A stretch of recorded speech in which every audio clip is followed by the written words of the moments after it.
Doubt is the origin of wisdom. This quote is by René Descartes. Doubt is at the very center of Descartes' philosophy, and we're going to look at that today. Descartes was born in Touraine, France, and he lived from 1596 to 1650. He also lived during a time period that was full of uncertainty. For example, Copernicus. Copernicus believed that the sun revolved around the earth.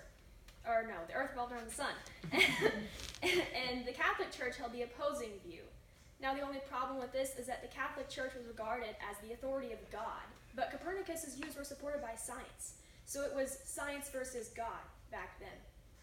Another thing that caused much uncertainty was the Reformation and the effects of it. This is when Martin Luther broke apart from the Catholic Church and ended up forming Protestantism. Everybody was very confused as to what was really true because their notions of what were true were being overturned. Now, Descartes was a mathematician, and in math, you always have a right answer, an absolute, a given, a law.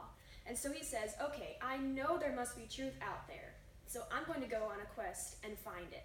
Because of this, he's known as the father of modern rationalism and of modern philosophy. So we're going to talk about today the tools that he used in his philosophy, his famous maxim, and how he proved the existence of God. So first, the tools that he used in philosophy. Specifically, these tools are intuition and deduction, and here's what he says about them. The two operations of our understanding, intuition and deduction, on which alone we have said we must rely in the acquisition of knowledge. So intuition, here's how he defines it. An intellectual activity of such clarity and distinctness that it leaves no doubt in the mind. For example, the fact that a square has 4 sides. You can't change it, it's just how it is. It's common sense, it's intuition. Now, the second thing that he used was deduction. He got this straight from Aristotle, who discovered the fundamental laws of logic, specifically the law of non-contradiction. You can't have A and not A at the same time, and the laws of immediate inference. A equals B, B equals C, therefore A equals C. He used these rules all the time when he was making ideas and thoughts about things. For instance, syllogisms. He used these all the time in his philosophies.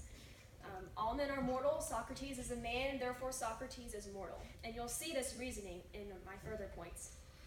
So the second thing we'll talk about is his famous maxim. I think, therefore I am. Or in Latin, cogito ergo sum. Now I'm going to lead you through the process that he went through to get to this. So first, he's going to doubt everything. He's going to doubt that the sky is blue. He's going to doubt that circles have curves, that he exists, that God exists.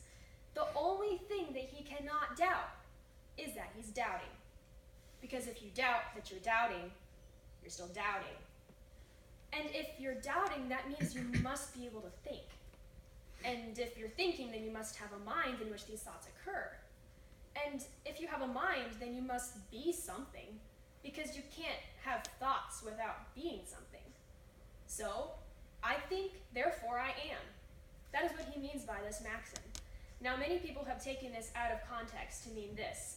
I think I'm something, therefore I am something. Or, I think I'm a boy, I must be a boy. When that is not at all what Descartes was talking about and what he was trying to prove. The third thing we'll talk about is how he proved the existence of God. So once again, he starts from doubt. He doubts everything. And if you're doubting something, that means that you lack certainty. Now, the lack of certainty involves differentiating the imperfect from the perfect. And to know this, you must have an idea of what perfection is with respect to certitude. And this idea of perfection must have a cause. And only a perfect being can cause the idea of perfection. And if the idea of perfection is real, then the cause must be real as well. So he names this perfect being that causes the idea of perfection God. Or therefore, I think, therefore God is. That is his second well-known thing. Or in Latin, cogito ergo Deus est. So as you can see, Descartes was a very logical and methodical man.